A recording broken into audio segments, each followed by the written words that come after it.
Start. Good morning students. पिछले video में बताया गया था कि ओम्स लॉ का जो प्रैक्टिकल है उसका थियोरेटिकल पार्ट आपको बताया गया और उसमें ये जितने कंपोनेंट्स आप देख रहे हैं सर्किट के अनुसार कैसे जोड़ा जा रहा है ये आज बताया जाएगा और इससे रीडिंग कैसे निकालते हैं और रिजल्ट कैसे फाइंड आउट करेंगे ग्राफ के द्वारा, ये आपको आज बताने जा रहा है। सबसे पहले देखिए, ये बैटरी का प्लस, ये एमीटर के प्लस से आया है, ये एमीटर है इसके प्लस से आया है। एमीटर का माइनस, ये देखिए वोल्टमीटर के प्लस में गया है, एमीटर का माइनस वोल्टमीटर के प्लस में गया है। वोल्टमीटर का माइनस ये रिहोस्टेट के ऊपर वाले एंड में गया है, ये देखिए ये आ रहा है ऊपर वाले एंड में गया है और फिर ये नीचे वाले एंड में यहाँ से ये निकल करके स्विच में आया है, ये देखिए स्विच है इसके टर्मिनल में आया है, इसके दूसरे टर्मिनल से निकल करके ये बैटरी के नेगेटिव में गया और अननोन रेसिस्टर ये है, इसका टोटल लेंथ 50 सेंटीमीटर है। टोटल लेंथ जो 50 सेंटीमीटर है इसका पूरे का रेसिस्टेंस निकालना है और फिर उसको 50 से डिवाइड करके 1 सेंटीमीटर का रेजिस्टेंस आपको निकालना है। तो आप चलते हैं, रीडिंग कैसे लेंगे वो आप देखिए। सबसे पहले रीडिंग लेने के लिए दोनों मीटर का लिस्ट काउंट निकालते हैं। लिस्ट काउंट क्या है ये आप 11th क्लास में आपको बताया गया है, उम्मीद है आपको याद होगा। नहीं याद होगा तो आपको जो है सो रिकॉल करा रहे हैं। The minimum measurement taken by an instrument is called list count. ये आप जानते हैं। मिनिमम मेजरमेंट क्या होगा, यहाँ देखिए इंडिकेटर इसका 0 पर है और उसके बाद 100 लिखा हुआ है। 0 और 100 के बीच में एक स्मॉल डिवीजन इसका मिनिमम मेजरमेंट है। तो 10 डिवीजन का वैल्यू हो रहा है 100, तो एक डिवीजन का वैल्यू हो गया 10, यानी इसका मिनिमम मेजरमेंट है 10 मिली एम्पियर। इसमें आइए, ये 0 पर है, उसके बाद 0.5 लिखा हुआ है, इसके बीच भी नंबर ऑफ स्मॉल डिवीजन 10 है और इस तरह से इसका लिस्ट काउंट होगा 0.05। दोनों का इसका लिस्ट काउंट हो गया 10 मिली एम्पियर और इसका हो गया 0.05 वोल्ट। अब आप लोग ये देखिए स्विच है, इसको इसमें इंसर्ट कराया गया और ये रीडिंग आपका शो कर रहा है। देखिए ये वेरिएबल रेसिस्टर किस तरह से काम करता है, देखिए दोनों वैरी कर रहा है, दोनों मीटर वैरी कर रहा है, दोनों डायरेक्टली प्रोपोर्शनल हो रहा है, एक बढ़ रहा है तो दूसरा भी बढ़ रहा है और दोनों साथ घट भी रहा है। ये पूरे वायर का जो रेसिस्टर रिहोस्टेट है, इसके पूरे वायर का रेसिस्टेंस सर्किट में पहले दे दी। इस कंडीशन में इसका दोनों का इंडिकेटर 0 पर होना चाहिए, ये दोनों अभी 0 पर नहीं है, ये हो गया इसका एरर, इसको कहते हैं 0 एरर।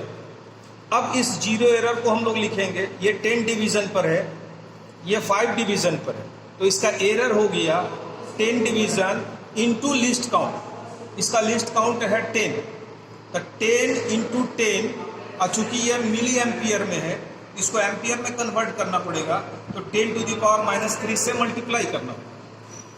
ये 5 डिवीजन पर है, इसका एक डिवीजन का वैल्यू 0.05 है, तो दोनों को अगर मल्टीप्लाई कर देंगे तो ये 5 डिवीजन का वैल्यू निकल जाएगा। अब इसको हम लोग ऑब्जर्वेशन टेबल में लिखेंगे। ये इसका ऑब्जर्वेशन टेबल है। ये पहला वोल्ट मीटर में, यहाँ वोल्ट मीटर में देखिए 5 डिवीजन, ये एरर है, 5 लिखा गया है और इसका लिस्ट काउंट जो है उसको मल्टीप्लाई कर दिया गया। इसी रीडिंग को ऑब्जर्व रीडिंग अगर मान लेते हैं तो ये ऑब्जर्व रीडिंग में वही लिखा है। इसको ए माना गया, इसको बी। ए में से बी को जब माइनस करेंगे, ये दोनों को माइनस करेंगे तो इसका रिजल्ट आएगा 0, यानी करेक्ट रीडिंग हो गया 0, यानी एरर को हटाया गया। उसी तरह से एमीटर में इसका रीडिंग है 10, देखिए एरर यहाँ लिखा हुआ है 10 इंटू 10 (10⁻³ ये एरर हो गया, इसी को फर्स्ट रीडिंग मान लिया गया, इसमें से इसको माइनस कर दिया गया, तो ये हो गया 0।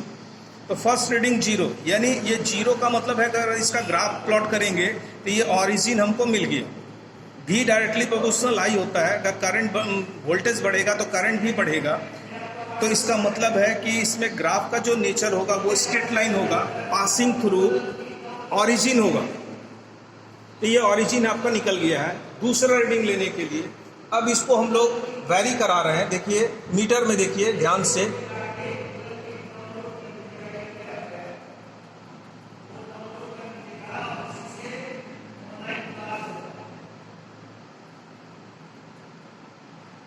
ये 7 डिवीजन पर है। वोल्ट मीटर का रीडिंग 7 डिवीजन पर है।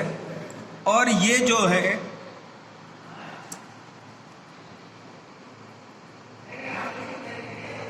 ये 14 डिवीजन पर है। ये 14 डिवीजन पर है। ये 7 और ये 14। यहाँ देखिए ये 7 इंटू 0.05, एरर वही रहेगा आपका, एरर एक ही बार निकलता है। अब 7 में से 5 माइनस कर देंगे तो ये आपका 2 आएगा। 2 इंटू 0.05, ये दोनों को मल्टीप्लाई करेंगे तो 0.10 आएगा। इसमें 14 आ रहा है तो 14 into 10 into 10 to the power minus 3, ये दोनों को अगर आप मल्टीप्लाई करते हैं तो 140 में से 100 माइनस कीजिए तो 40 आएगा। 40 into 10 to the power minus 3, इस दोनों को अगर मल्टीप्लाई करते हैं तो इसका रिजल्ट आएगा 0.04। इसी तरह से और 3 रीडिंग आपको लिया गया है। ये टोटल 5 रीडिंग ये आ गया। अब इसका हमको ग्राफ प्लॉट करना है। तो ग्राफ प्लॉट करने के लिए आपको ग्राफ में हम दिखा रहे हैं। यहाँ देखिए ग्राफ बोर्ड पर ग्राफ बना हुआ है। एक्स एक्सिस पर वोल्टेज लिया गया है, वाई एक्सिस पर करंट को लिया गया। इसका स्केल आप लिख सकते हैं 2 big small division is equal to 10 volt, और यहाँ 2 big division is equal to 0.04 ampere. ये स्केल में आपका ये रीडिंग दिया गया है। पहला रीडिंग 0 है, यहाँ देखिए 0 है, ये 0 ये ऑरिजिन आपका मिल गया। दूसरा रीडिंग है 0.10 और करंट का है 0.04, करंट का 0. ये दोनों को आगे बढ़ाइएगा तो ये कोऑर्डिनेट मिलेगा। इसी तरह से जब सबका आप कोऑर्डिनेट मिलाइएगा तो ये सारा कोऑर्डिनेट आपको मिलेगा जो एक स्ट्रेट लाइन में आ रहा है, पासिंग थ्रू ऑरिजिन हो रहा है। इसको आप स्केल से मिला दीजिए। अब ये जो कोऑर्डिनेट जितना आया है उसमें से कोई भी 2 कोऑर्डिनेट आप चूज कर लीजिए जो आपको मन करे। इसमें ए और बी हमने चूज किया है। इसके स्लोप से आपको रेजिस्टेंस निकालना है। अब इसके स्लोप से रेजिस्टेंस कैसा निकलेगा, ये कॉपी में देखा जाए कैलकुलेशन में, cot theta is equal to AC by BC। AC by BC, AC निकालने के लिए, ये पोर्शन का वैल्यू निकालने के लिए टोटल यहां से यहां तक 0.40 है और यहां से यहां तक 0.20 है। इसमें से इसको माइनस कर दीजिए, ये वैल्यू निकलेगा। उसी तरह से इसमें से इसको माइनस कर दीजिए तो ये आपका करंट निकलेगा। ये आपको यहाँ कॉपी में करके दिखाया गया है। ये दोनों को जब माइनस किया गया तो ये 0.20, इसमें माइनस किया गया 0.08, इसको जब आप डिवाइड करेंगे तो 2.5, यानी 50 सेंटीमीटर वायर का जो रेसिस्टेंस आया टोटल वो 2.5 ओम है। तो 1 सेंटीमीटर का कितना होगा, इसको 50 से आप डिवाइड कर दीजिए। 50 से जब डिवाइड करेंगे तो 0.05 ओम, यानी जो रिजल्ट आपको निकालना था कि 1 सेंटीमीटर वायर का रेजिस्टेंस कितना होगा, ये आपके सामने है। ये प्रैक्टिकल उम्मीद है कि आप लोगों को समझ में आ गई होगी। और नेक्स्ट क्लास में नेक्स्ट वीडियो आपको फिर दूसरा प्रैक्टिकल का दिया जाएगा। उम्मीद है कि आप घर में इसको एक बार बुक से पढ़ेंगे भी, और यहाँ जो बताया गया बार बार उसको रिप्ले करके देख सकते हैं। आपको सारी बात जो है उसको समझ में आ जाएगी। और नेक्स्ट वीडियो में आपको नेक्स्ट प्रैक्टिकल दिखाया जाएगा। Thank you.